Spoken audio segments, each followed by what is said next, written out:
So I'm going to talk about conducting a webinar for those that are actually looking to promote their business. There is slightly different ways that you conduct a webinar if you were to deliver a meeting, an online meeting to a team or a series of clients.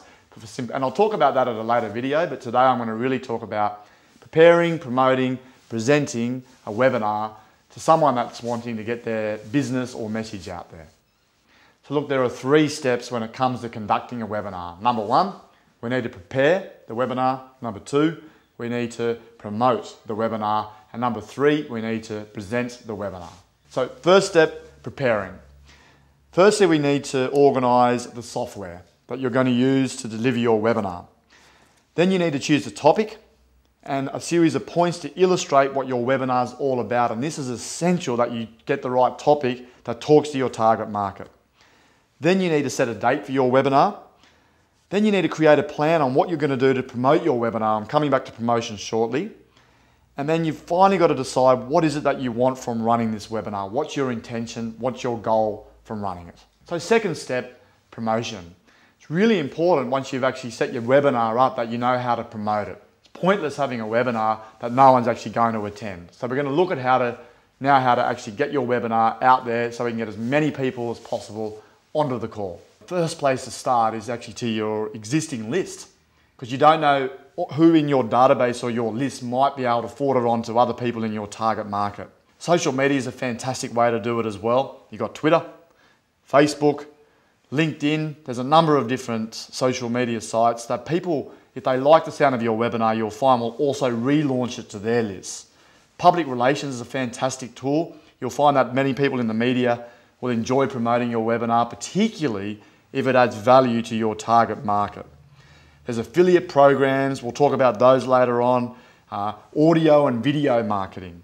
There's paid and free advertising, there's online and offline things we can do. You can launch a podcast, a squeeze page, set up a landing page to promote your webinar.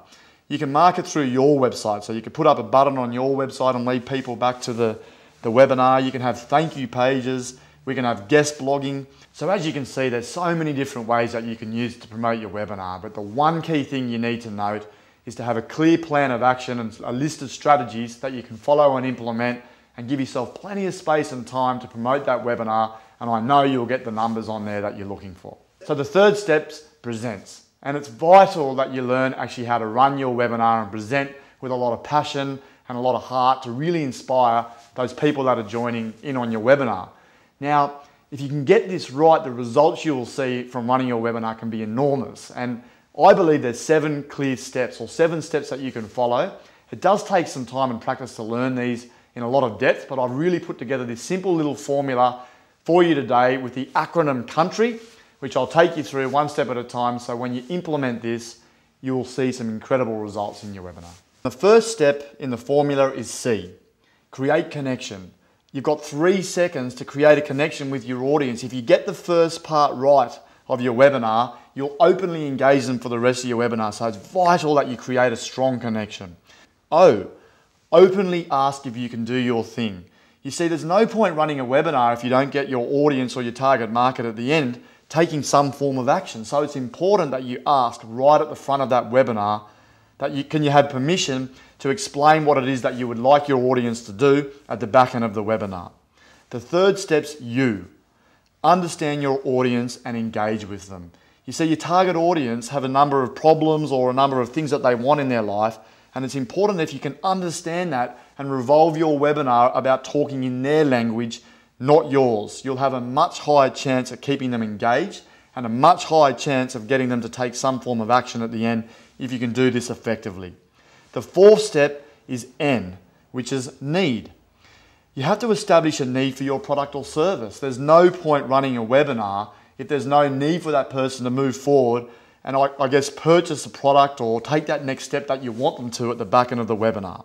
The fifth step is T. We need to build some tension within the audience. This is where you review your product and build some further tension to get that person excited that maybe this product or service of yours can fix one of their problems or give them something that they actually want or either need. The sixth step is R. This is where you reel them in with your no-brainer offer. This is where you produce something that's So simple for them to make a decision that it's easy to get them to take some form of action. And the final step, and the most important step, is why. Yield your efforts by inviting immediate action. I can't tell you how many people get to the back end of a webinar and don't actually explain clearly to their audience exactly what it is that they want to do. So this is a clear call to action. Tell them what you want them to do. Get them to go to another site to maybe download something, buy something, but be very clear on what step you want them to take. So if you remember the acronym COUNTRY and you implement those 7 steps when you run your webinar, the results that you'll see at the back end of your webinar will be enormous.